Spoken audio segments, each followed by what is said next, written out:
Hey, everyone. Welcome back to the Travel Media Lab podcast. I'm your host, Yulia Denisyuk, a photographer, writer, entrepreneur, dreamer, doer, community builder.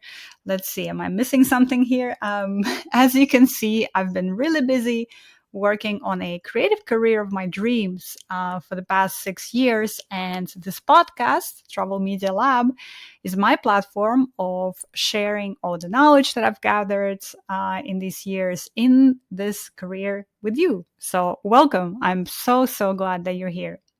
So, today we're continuing our new summer reading bonus series in which I'm sharing with you some of my really favorite stories that I've published in various travel publications over the years. Today, it's going to be a story about the ethics of travel photography that was published this year in the Toronto Star newspaper, which is a Canadian newspaper.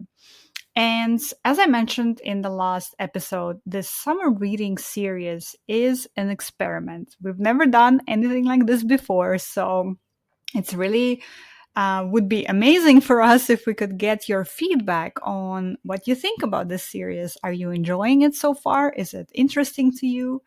Would you like to hear more of episodes like this, perhaps when we return back with our regular programming? Let me know. You can find me on Instagram at In Search of Perfect and also at Travel Media Lab. These episodes are an experiment also because they are less produced than our usual episodes. You might have noticed this, right? There is no music, there is no sort of special effects or anything.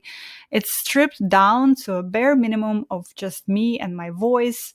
And we're doing this because actually it's expensive to produce our regular episodes. You might not have been aware of this, but for every episode, I'm paying for somebody to produce it, to make it sound nice, right? To cut all the pauses and all of the things out of our episodes so they sound really beautiful and well produced. And we want to continue doing that. And we want to continue bringing beautiful stories to you, beautiful interviews with people in the travel media industry that you can learn from.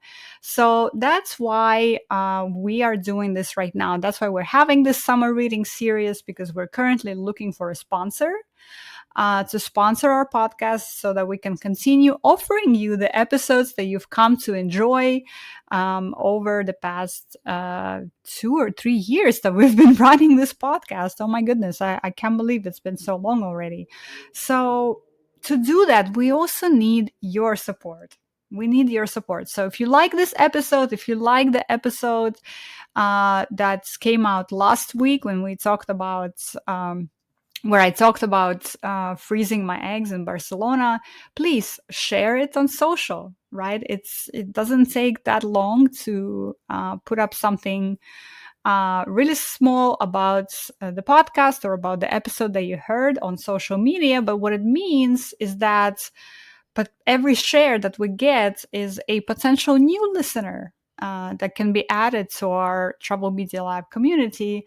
And a new potential listener means more brands will be interested in working with us and helping us continue with this effort of offering Travel Media Lab to you. So you can see how it's a circle, right? Everybody is connected. Everything we do matters. So again, please, if you are enjoying this podcast, if you've been enjoying it for years now, if you've been listening to it, please take a moment, just share it on social or share it with your friends that you think might enjoy it as well. It would help us so much. And also, let me know how I'm doing, right? Let me know how you're enjoying these summer reading series, because again, it's an experiment and I'd love to hear what you think. All right, with that said, let's get into this episode. It's a story I published in the Toronto Star called A Lens on the World. Photography has transformed the way I travel. What I try to show helps me find wonder wherever I go. On a breezy winter morning, I scurry down a leafy street in Hanoi, Vietnam's capital, in search of a morning cafe. Before I can get to my daily caffeine fix, though, I freeze, facing a busy road as motorcycles whiz by her. A woman is selling local street goods, lottery tickets. The world around me stops for a moment. In a state of flow, I press the shutter. To be good at capturing life, I have to anticipate what happens next. When I come to a new destination, I first try to absorb everything unfolding in front of me: the sights, the smells, the sounds, the rhythms of a place. Traveling is powerful because it takes us out of our routines and inserts us in the middle of the routines of other people. But we have to pay attention. I have always been an observer of people, keenly aware of our cultural differences, but also of our shared humanity. I was born in Kazakhstan and grew up in Estonia, and that family geography meant that every summer I traveled back and forth between these two very different places. One decidedly European, even in Soviet times, the other decidedly Asian. I picked up my first camera, a yellow point and shoot Kodak film, at age 10.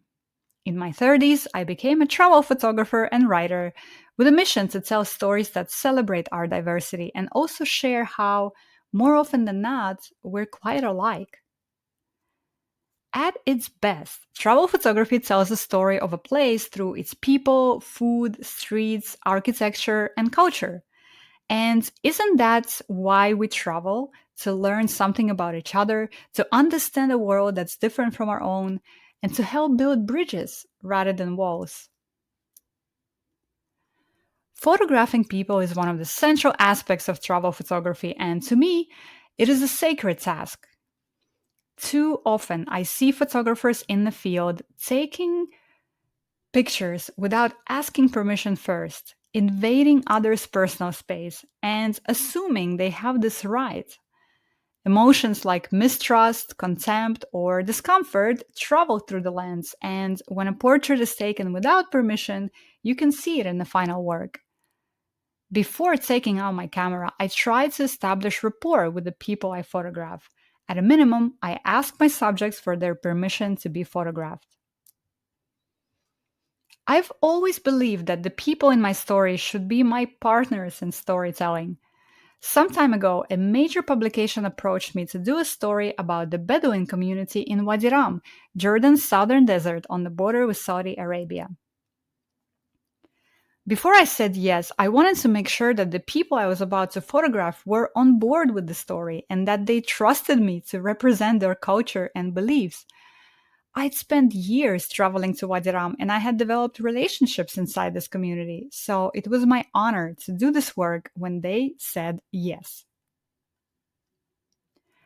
To tell thoughtful stories that represent traditions and cultures accurately and with respect, we have to invest time and effort into building those relationships. While it's not always possible for travelers to spend weeks or months somewhere, it is still useful to adopt this long term mindset. It can help us think about what happens to a place long after we leave it and the effect our visit may have on the people who live there. Traveling with my camera, I also want to ensure I don't perpetuate the colonialist narratives that plague my line of work. Instead, my goal is to tell stories about people the way they'd want these stories to be told. I ask myself, does what I'm portraying play into a tired narrative, or does it try to show a different side?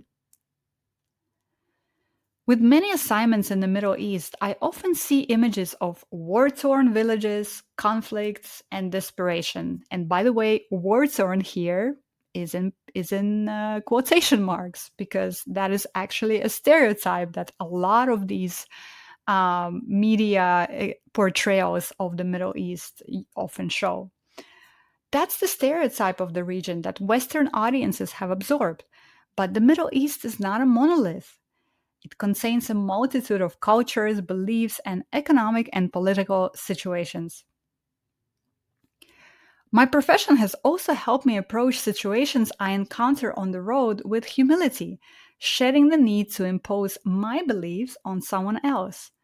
Across the globe, the standards of women interacting with others in public vary wildly, for example. In the Chinese province of Zhejiang, I took a portrait of a young woman wearing traditional attire for a theater performance. I could rarely do that in Jordan, as women prefer not to be photographed, especially by a stranger.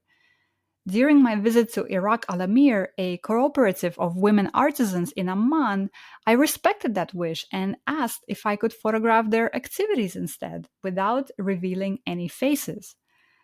This simple shift helps us build a level of trust with each other, an understanding that says, I see you and I respect you.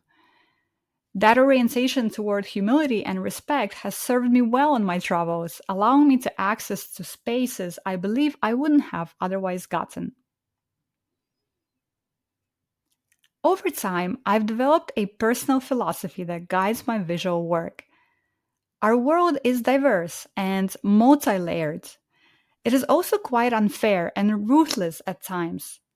And so I try to introduce a bit of wonder, reminding viewers that it exists, even in the midst of complexity and pain.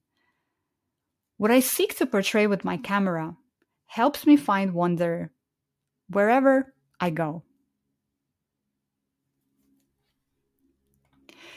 All right. Thank you so much for listening today. I hope you enjoyed listening to this article that I wrote for the Toronto Star that was published this year called A Lens on the World. And if you did enjoy this episode, please let us know, share it on social, or DM me on Instagram at In Search of Perfect or at Travel Media Lab. And you can find the link to the story I just read, plus all the episodes in the summer reading series in the show notes as well. Stay tuned for another story next week, and I'll see you very, very soon.